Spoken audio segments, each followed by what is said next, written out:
You're looking live at the Texas State Fairgrounds. I'm Bobby Burton. We're just steps from the Cotton Bowl. Longhorns take on the Oklahoma Sooners in just about 3.5, 4 hours now, Jerry. The line has moved up to 17 from 14.5 just a couple of weeks or just a couple of hours ago.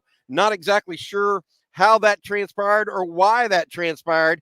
But I'm guessing the folks over at MyBookie got some money laid on the Longhorns. We're here if you're out and about at the fair at gate or map location number 17, right in front of the Go Texan Pavilion. Jerry's already gotten his corn dog. He's ready to spread it with some mayo like an idiot. But, you know, that's what Jerry does here. And that, oh, God. This is for all the people out there that Jerry said he would do this for at the state fair. He's doing it now. Look, Longhorns, Jerry. Oh, God. I can't handle that now. You're just not going to say anything. You're going to let me carry this whole show, right? That figures after that. Look, I was waiting for Bobby to pass out when he saw the line went to 17. I did about pass. CPR, just in case the 17 line was too much for Bobby to handle. I'm looking at it right now, Jerry, and I think that the Longhorns are the prohibitive favorite, but the Sooners are a little bit of an unknown. Not only do they get a guy like Deshaun McCullough back, another pass rusher, but Michael Hawkins, only his second true start. It is one of those situations where the line, and then there's the game itself that we know historically, the line just doesn't mean all that much. It's more predictive almost completely of betting as it is to really any kind of true thought process. It's tough. This venue's tough. Game day is just about what? SEC lockdown. SEC game days down there. SEC brought Feinbaum, Tebow, Jordan Rogers. It brought all them to the Cotton Bowl. That's pretty cool about being in the SEC. But yeah, this game, look, it's field position, no turnovers, and you're in the field. This is for both teams. Those are the huge momentum swings in this game. This is the only college football game I've ever been to that feels like an NCAA tournament basketball game where the momentum swings are you just feel it in the stadium because it's 50-50. And this is a game for me. Texas offensive line plays at a high level. You don't turn the ball over in your own end, and you force Oklahoma to drive the length of the football field. It sounds simple, and I think sometimes a very complex game can be simple. Now, they have the game within the game. They all have to go execute. But I'm here to tell you that if Texas plays a relatively clean game, even in the turnover battle, they don't have to win it. The offensive line does a good job in pass protection, and Texas doesn't turn it over on their end of the field, and Oklahoma has to drive the football field to score. Can they do that enough to beat Texas? And the odds are they're not, and I think that's where the line is where it's at. But you got to go out and play the game. If you go turn it over on your own end of the field to start the game on your first offensive possession like last year, then momentum swings are massive, and all it takes is a little momentum and a little confidence, and then this game gets it's a lot different. Yeah, I think that you're right, and that's you want to snuff out all the ability as much as possible of the Sooners, in my opinion. That's what you want to do. I will say this. We are here at the Yuengling Flight Tent. Flight is our sponsor for UT Game Day here. The next generation of light beer with only 95 calories. It's an upscale light beer designed to act. Oh, hey, how you doing? Yasmin. Nice to meet you. Yeah. Trey Moore's sister. Hey, how you doing, Yasmin? Hey, how we feeling? How we feeling about the game today? I'm ready. I know he's ready, so yeah. Go for it. Yeah. Appreciate you. Thanks for Great coming to by. meet you. Take care. Good luck to Trey. Good stuff. Thank you so much. That was Yasmin Moore, I guess. Yep. Trey Moore's sister.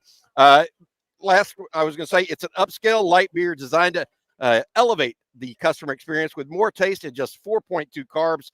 Flight is an easy-to-drink beer with a crisp taste. Try Flight from Yuengling. Thanks to the fine folks at Flight and our friends at Faust Distributing. Our other game day partners include Hargrove Roofing, Duck Camp, South Point Dodge, and Flat Creek Estate Winery. Jerry's going for more hot dog here. corn dog with mayonnaise on it. You got to bring the people what they want. So it's bite number 2. Outside of the line, a couple other things changed overnight, or not overnight, but late last night. Steve Sarkisian listed Michael Kern, the punter, now as probable. That was one that we were monitoring. Derek Williams remains as probable. Also, Colin Page, the backup running back, is now probable. Tate Haver, the deep snapper, now probable. So some of those guys are elevating. Brent Venables, meanwhile, went the other direction. Everybody that was possible or questionable is now out for them. Including Deion Burks. And look, that's the big question for me. And look, Jaquez Pettaway, good player, a lot of upside. Brennan Thompson, really fast. But which of those guys could carry the day for Oklahoma in the passing game? They don't have the tight ends on the level they once did. Taylor Tatum looks promising at running back, but where is he at? You know, he had a stinger concussion. Obviously, he's back ready to play in this game. But are those guys ready to carry an offensive team with Michael Hawkins today? That's the big question for me. And the only way they're going to have to prove that out. And that's what I think is the toughest task for Oklahoma. Now, on the Oklahoma side, they're talking that their offensive line's and the best it's been all season in terms of health. But did they pull the unit together in 2 weeks to get it ready for this football game? That, again, I've said Texas offensive line, huge game for them. If Texas offensive line turns in a Michigan-level performance, the Oklahoma strength of their defense will be negated somewhat. On the flip side for Oklahoma, if their offensive line isn't a lot better than what it's shown this year, then it's a big ask with all the wide receiver injuries and not being as strong at tight end as they have been in some years to actually consistently move the football. The game within the game, Sark and Venables, they have all their chests that they'll bring out for the game. Somebody's going to have to break tendency. You know that. It'll probably be Oklahoma breaking tendency to me on offense. But these offensive lines are massive in this game today. The level Texas plays at, and then how much is Oklahoma improved? Because if the Oklahoma offensive line shows up that's had issues during the season to this point, then Oklahoma, that makes Michael Hawkins' job very difficult. It makes their entire offense difficult because he's going to have some level of a run game, Jerry, to be successful, in my opinion. The other thing I would add about the Texas offensive line, every time I get a little butterflies in my stomach about this game, and you've seen me get the butterflies over the last 24 hours that we've spent together, that's just natural for me for Texas OU. The thing that I always come back to, but the Texas has the experienced offensive line. 4 out of the 5 starters back. The other starter is a guy that has a lot of promise in Cam Williams.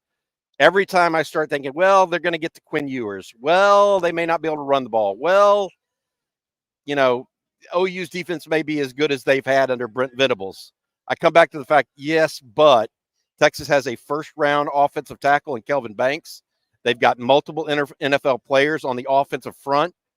They should be able to move the ball with some consistency. Not every possession, etc., but definitely more consistency than Michael Hawkins in the Sooners can because of their offensive line. And because of that, I feel pretty comfortable about this game as I can feel. But I to your point about going out in a first possession and having a turnover. Multiple turnovers in this game. I've seen it way too many times in my lifetime. Turnovers in this game have a way of changing everything. 4th down calls change everything, particularly 4th down stops or 4th down and you jump off sides. 4th down and they run a option play to the short side of the field. I mean, all these things are things I remember. And so when you gather all that information in, it's why they say, as much as I want to sit here and tell you guys that the offensive line, I think, is the key to the victory, because I agree with Jerry on that. I also have to be reticent somewhat and say, look, this is a football game, and a football is not round like a basketball where it always bounces the right direction. Footballs can take different jumps. Another interesting piece to this game for me is I was at a high school game last Friday, and you guys know where I may be going with this, and I was having a conversation with a couple of key people, and that conversation was like, one of the things said in the conversation was like, this Texas team, because of these kids on this team and the Isaiah Bonds who came over from Bama, they've turned into big game hunters. It's hard to get them up for UTSA, UL Monroe, and Mississippi State 3 games in a row. It's hard to get this team up for that. Well, they're up for this game. This is what these guys are living for now with where the Texas program. That's a positive for Texas. Now, here's the flip side of that. Oklahoma is not accustomed to being told they don't have a shot in this game. Oh, at all. At all. When's the last time somebody went at 17? The line's up to 17. When's the last time Oklahoma went into this game? Maybe 05? No, 2 years ago. 2 years When ago. you got Davis Bevel. That was true. Let's go back to 05, though. That's really, the last time teams both had really good players, right? Then Oklahoma fans may have gone in this thinking, man, I don't know. This may be Texas' year. Watching Vince Young. Adrian Peterson had the nicked up ankle, I believe, that year. But you're right, the Davis Bevel, the quarterback injuries. But Oklahoma, for the last 2 weeks, has been told they don't have a shot in this game. That's a great place to be if you're Brent Venables. The flip side is Sark knows his team gets up for these games. They're big game hunters now. So something's going to give in this game. There's going to be that clash. I'll tell you this. I think my key matchup outside Texas offensive line is the linebackers for Oklahoma. Bigger, longer arm, faster guys for Oklahoma. I think that is actually turned into the strength of their defense with their defensive back injuries. Gentry Williams injury is big. Kendall Dolby injury is big for them. Their safeties are still really good players, but Gentry Williams is a huge loss at corner. To me, it's the linebackers. How does Sark attack the linebackers and negate their strength in this game? If you go back and watch JT Sanders, the interception of JT Sanders last year, what caused that was a long linebacker arm in the passing lane, so Quinn had to adjust the flight of that football and adjust the trajectory of that football. How does Sark attack their linebackers and try to take away those guys in the passing game, I think is big today for the Horns. I agree with all of that, Jerry. I want to say this. The thing that I am interested in here from a Longhorn perspective is how is Sark going to come out moving the ball? Like, are they going to try to run early? That's different. Rod Babers had an interesting idea on this morning's Saturday conversation. He said, you realize Malik Ogbo with the 2 tight end set, jumbo tight end, has not been used or utilized at all this year, yet it was their most successful formation a year ago against these same Sooners. Is it possible that Sark pulls something out and gives people another thing to look at this year? Well, that's what's going to be so interesting from a Texas perspective in this game. Offensively, Sark's going to do something he has not done this year, and he hasn't been forced to do because of the way the Michigan game went, right? The way that Michigan game went dictated what Sark could and didn't have to do offensively, and that's what he didn't have to really do. I think it's a great point by Rod. There's going to be people break tendency in this game, and I think Oklahoma offensively is definitely going to have to break tendency. And then I would agree with Rod Babers. I think we're going to see Texas in a power run at least a little bit in this game, maybe more so than we've seen this season. Now, the flip side to that is maybe Juan Davis's play. Just wanting to have him as a threat in the passing game has changed that. But I tend to agree with Rod. Sark's going to break some tendency from this season at some point in this game, and Oklahoma is offensively. The one thing about Oklahoma offensively is less RPO now with Michael Hawkins. So they're already had to break tendency from what they wanted to do with Jackson Arnold when Michael Hawkins was named the starter. All right, Jerry, we've got a super chat here that we're going to get to real quick, if you don't mind. Coming in from Jeff Carey. Rookie quarterback, no wide receivers, and a mediocre offensive line. I hope he's talking about OU and all that. 21-point win, by the way. Mayo on a corn dog is disgustingly, disappointing. And I agree 100%, and it's beyond gross, but what are you going to do? Jerry, we talk about OU's inexperience and their offensive line. How bad is this OU offense? Is it historically bad for the Sooners? Maybe certainly Lincoln Riley never put a group like this out there. No, I think it is, but it doesn't mean it will be today. But to this point in the season, it has been. Their left guard had major issues in the G5 games, in pass protection in the G5 games. They hadn't been able to establish the run. They haven't been able to pass protect. That's where I do think Michael Hawkins is giving this team life and a little belief, because just knowing how some of this stuff goes, Bobby, being around it, there's no way the Oklahoma defense believed in their own offense with Jackson Arnold at quarterback. No way, no chance. With Michael Hawkins, it gives them some hope. And that's what they needed. It was some hope for their defense this season. But if that offensive line does not protect at a high level today, as talented as Michael Hawkins is with his feet, he's going to be playing under too much duress. The Oklahoma offensive line has to play their best game of the season. No question about it. How about this one? How about we hear from Silas Bolden today for the first time this year? Really hear from him. I agree with that comment. Also, some other people talking about what they may do, what the Sooners may do on offense, what Texas may do on offense. Bobby Petronic talking about the 2 tight end set and jumbo stuff. Look, Texas has a lot of opportunities to do a lot of different things. The question I have is, which one does Sark choose and which one works? Because something will work eventually against this Brent Venables defense. You just got to get there first. The number one most important thing right now is getting out on top early, in my opinion, Jerry. Texas has to get up on top of this, make Michael Hawkins stress a little bit. Then you possibly turn him over instead of vice versa. You're worrying about the Sooners turning over Quinn Ewers. You start stressing Mike Hawkins, a rookie quarterback or freshman quarterback, maybe things change a little bit there. Yeah, no, I totally agree with that. That's kind of been one of my keys for this game as well. And it's easy to say, oh, that's just football. You got to get up early. But the game within the game, if you want to make somebody get out of what they want to do offensively to have success against you, you got to get up early. Because Oklahoma, what Oklahoma ideally wants is run, move chains, take away half the first quarter like Mississippi State did, and then Texas looks up and feels a little stressed offensively. If Texas gets up early, that changes the calculus for the Oklahoma Sooners. All right, I tell you what, I'm going to give way here to CJ Vogel. He's going to come in and talk for a little bit. CJ, come on in, buddy. CJ, go. Jerry, you go ahead, bud. All right, CJ here, getting his headset on. CJ, you want some mayo with your corn dog, or are you good? Only mustard, Jerry. I'm leaving my mayo for my hamburgers. Young, inexperienced guy here. He'll get row out of that. All right, so CJ, what are your thoughts your big thoughts headed into this game right now?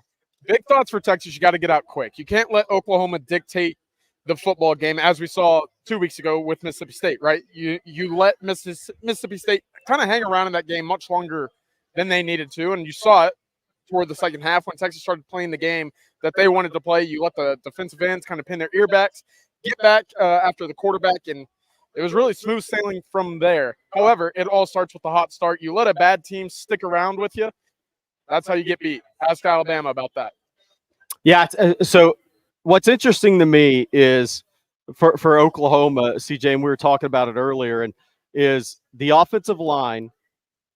Everybody's talking about Colin Simmons, what he's going to do.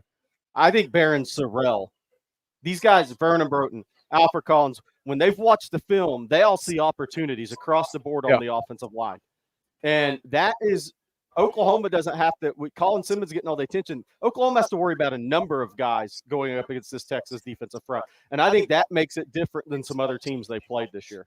Especially with the turnover on the interior, right? You know, we've talked about there's already been 4 different starting offensive line combinations for the Sooners this year. There's not been that continuity and that experience like we've seen with Texas having the same starting 5 for all 5 games so far this year. So that's going to be a big test, of course. And, I mean, we've talked about it, maybe not as much as it deserves to be talked about, but Vernon Broughton's actually the highest PFF graded interior defensive lineman in the entire country. How about that? I don't think I had that on my bingo card coming into the year. But to his point, and he came up big against Mississippi State and pass rush, right? I think that's going to be where Alfred Collins, where Vernon Broughton kind of make their money today is in the pass rush game. Again, it's for me with the interior, it's all about gap containment, gap responsibilities. Don't allow Michael Hawkins to step up and get loose through the A, the B, or the C gap. Contain them, keep them in the pocket, just kind of crush that pocket until you get to them. Hey, we opened the show with the line moving to 17. What were your thoughts when you saw the line move to 17, Mr. Betting guy? Whoa. So it certainly, if you're a Texas fan, provides a lot of confidence. The line's moving in your favor. You like that. That's the ultimate rat poison right there, though. That is. But that's good. This close to the game, you know that the big money, the smart money, the sharp money, whatever you want to call it, is on Texas for this. However, that's a lot of points, Jerry. That's a lot of points in a game like this. I don't know if I'm taking it, but it does make you feel better as a Texas fan that Vegas and the sharp money is on the Longhorns to cover and to make this a much steeper deficit, if you will. If I said at the end of the first half, you need to have seen this, what would it be in this game? End of the first half. No turnovers, punts for Texas, kicks on every drive. I said that was one of the big keys for me coming into the game. Texas cannot allow Oklahoma to have short fields offensively. Agree, you can't allow 100%. that defense to take the ball away from your offense. We saw it a year ago, 4 turnovers, one of them on the goal line, one coming out of your red zone, one going into your red zone. That's a lot of points that were put on the board for Oklahoma and taken off for Texas. I'd love to see every single drive in that first half end with a kick, a PAT, a field goal, or a punt. Yeah, I totally agree with that, CJ. All right, this is CJ Vogel. CJ, on the Texas side, you kind of heard some confidence in Austin late in the week. Kind of take people through what you heard. Yeah, I talked to somebody inside the building. They exuded a lot of confidence, and I think that there's a strong game plan in place. I'll say that. Ways that Texas will go out and kind of target Oklahoma in specific areas. I won't get too deep into the specifics, but they like what they have offensively. They think that there's a way, through the air, I'll say through the air specifically, that they can kind of get after Oklahoma a little bit. We saw it a year ago, right? A week ago with Auburn. Auburn was able to move the football pretty well. No doubt. 480 yards. So 480 yards. So Texas should be able to duplicate that. And even with their talent, with their quarterback coming back, this should be something that Texas has success with. Again, the key, taking care of the football. I totally agree. That's my three keys are offensive line play, number one, Michigan performance. No turnovers on your own end of the field in this game is massive. Like last year when they had the early turnover, right? Oklahoma then goes QB draw. Yep. Suddenly, I was in the stadium for that game, and the momentum felt like an NCAA tournament game. I was like, whoa. Yeah. That was like, you felt the run was coming when that happened. And then to me, the third thing is Texas has to get hits on Michael Hawkins. And I know people like, was athleticism, and what if he has a couple of big runs? You have to hit a freshman quarterback. Because I guarantee you this, Brent Venables is going to sell out to try to hit Quinn and get him out of the game. You would think so, right? Especially coming back from injury, first game in 3 weeks for him. What's the best way to rattle him to kind of get in his head? And Quinn, it's tough to do that with Quinn. Yeah. But you can do that with pressure. You can do that with early hits on the quarterback. That was something I thought Texas, going back to that Alabama game with Jalen Milroe, Texas did a good job of containing him. He didn't really utilize his legs, or at least to the point where it's, oh, shoot, we got to make sure everybody's on the field is aware of this. And that was a really good sign for me a year ago, coming into a game with a very talented quarterback who can also throw the football pretty well.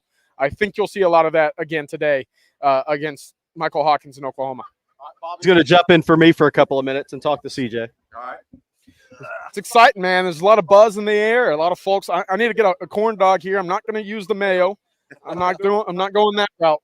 But man, the mustard loaded up. Get a funnel cake, Bobby. I got my little icy, my little snow cone icy and a funnel cake. That'll be breakfast for me today. Some call it the breakfast of champions. I just call it a Friday afternoon. That's not a snow cone icy. We know what that is, CJ. That's your pregame lubrication. We're having a good time. we're gonna say that.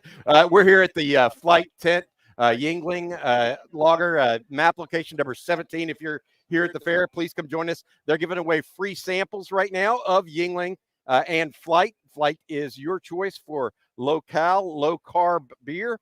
Right next to the Go Texan pavilion here at the State Fair.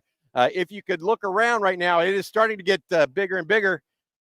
I think that we might be able to start a cheer here in a little bit, CJ. You want to start with the Texas, or is it going to be me, buddy? I think that's going to be you, Bobby. There's a lot of folks out here in burnt orange, so they're staring at you. I'm moving my the thing away from the mic. Texas! Texas! There we go. Oh, you! There we go. It's a pretty good start to the day. I like that. All right. Yeah. We got to have fun here. Yeah, CJ, this is all about fun. The first time I ever went to this game, CJ, I was my first year at Texas. Me and my roommate moved up or drove up on a Friday night. Were accosted by multiple Sooner fans in the hotel. One of them asked us, they said, "We hope you brought your crying towel." And we just looked at him, and it was like a 70-year-old man. It wasn't like a young guy that was talking shit. It was excuse my language. It was an old man that was talking crap to me. That was my indoctrination into this rivalry, and ever since it's been a little special. Of course, Texas won that game on a last-minute touchdown to Johnny Walker. We won't talk about that if you're a Sooner fan, but good stuff overall. There's no age limits to a rivalry, and especially one like this where, you certainly see for every Texas fan, there's an Oklahoma fan. And I love that about this game. I love that about this contest. And really this entire environment is, it truly is 50-50 in the fair. It's 50-50 in the Cotton Bowl. But there's nothing like it, Bobby. And that's, I think, what makes it so special. You got generations of families coming down, all in orange, all in red, or split. And I think that's, what makes it so special. To your point, just kind of coming around and having Dallas kind of, adopt both fan bases for this weekend. You see it everywhere, right? If you're out at Whataburger, if you're out getting food, everybody this weekend is in crimson or burnt orange, and it's wonderful. There are not many split families, actually. Yeah, that there may be split families with Alabama and Auburn and all those other teams, Florida State. There are not many split families that are Texas and OU. Let's be clear about that. Not in the traditional way where it's husband and wife. It may be your kid goes to one school or something like that, but there's not many. And in fact, I was talking to a lady at the downstairs at the breakfast this morning at the hotel. She's like, "Nah, me and my husband, we got divorced. He was an OU fan." So now she's here with a Texas alum. So that's the way this thing goes. There's a lot of natural barriers between the two programs, including the state line in the Red River. There's also just that cultural one too that a lot of people will talk to and hit on as well. CJ, I look at this game. I'm excited about it. I'm also excited about Texas and what they're putting on the product they've been putting on the field this year. But it's not only that for right now for Texas. This seems to be a game where Steve Sarkisian needs to stand up and say, "Hey, I'm going to be okay in rivalry games." Right now, he's 1-2 against Oklahoma.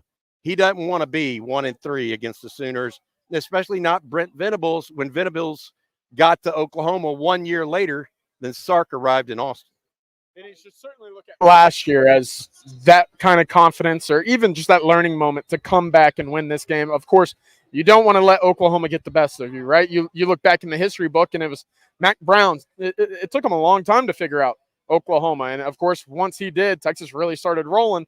You don't want this game to be one that kind of hinders your season progression. And right now, I think it did a year ago. Obviously, Texas bounced back and made it to the college football playoff.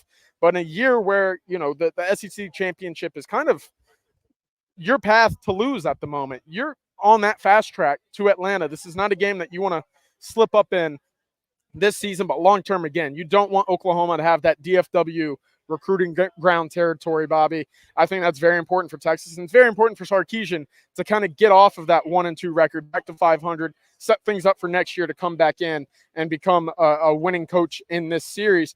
But let me ask you real quick, because Jerry asked me, and I shared my thoughts on Texas becoming a 17-point favorite over the last couple of hours. Is that something of confidence? Is that something of, okay, it doesn't truly matter? What are your thoughts on that? Something may be going on that we don't know.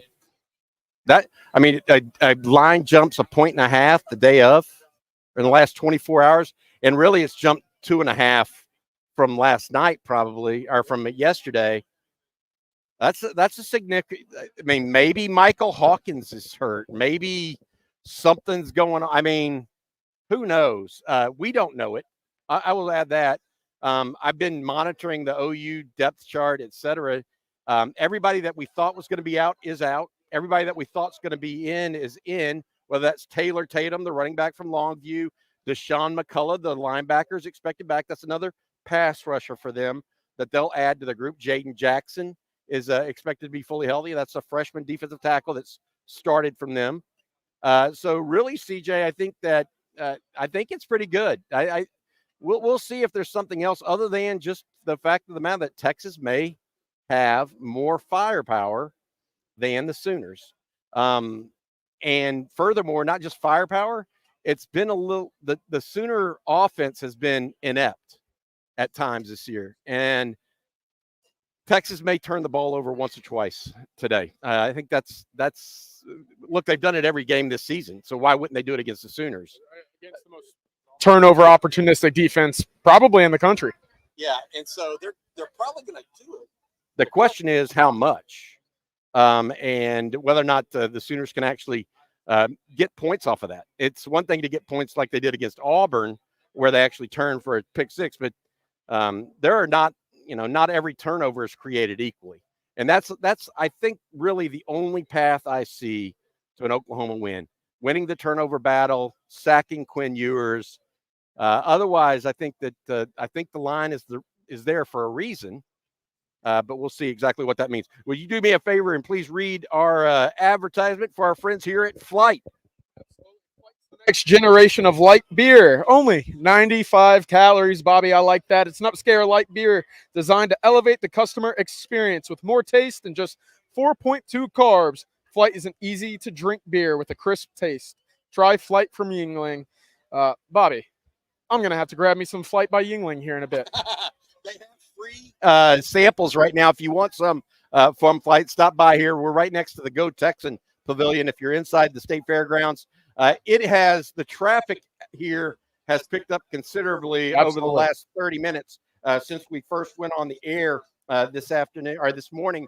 CJ, a lot of stuff going on with the Longhorns out here right now. You'll see red, you'll see orange, you'll see people milling around. We got the corn dogs, every kind of Mac loaded. Look at this name, cheesecake egg roll. Wait a minute. Time out. A deep fried. This may be the. I may have to try this. A deep fried praline cheesecake egg roll. If that doesn't scream Texas State Fair, Bobby, I don't know what will. I've been staring down a funnel cake. I've been staring down the deep fried Oreos. I need it all. So after churros, Jerry might be putting his mayonnaise on churros. We hear so. not mayo. All right. It looks like that's what we're going to do today. All right. I think we need to go ahead and sum it up. What are your final picks? We'll get Jerry in here as well. I'm telling you right now, I'm going 31-20 Longhorns. I'm sticking with 35-30. I like Texas's opportunity here to score a lot of points, to move the ball. If they take care of the football, Oklahoma's going to have a hard time scoring on a long field. 37-20. Sticking with my prediction, OU scores either a late field goal or touchdown. I think Texas is going to play a high-level game because these guys are big game hunters. I like that one, Jerry. All right, guys, we got to get out of here. The Yuengling tent is getting ready to get going. For CJ, Jerry Hamilton, our producer, Matt Hudson, thank you also to our friends here at Yuengling Flight and everybody. Everybody have a safe and happy Saturday. And, and hopefully in 5 hours, CJ, there's a victory for the Longhorns. Hook 'em. Welcome.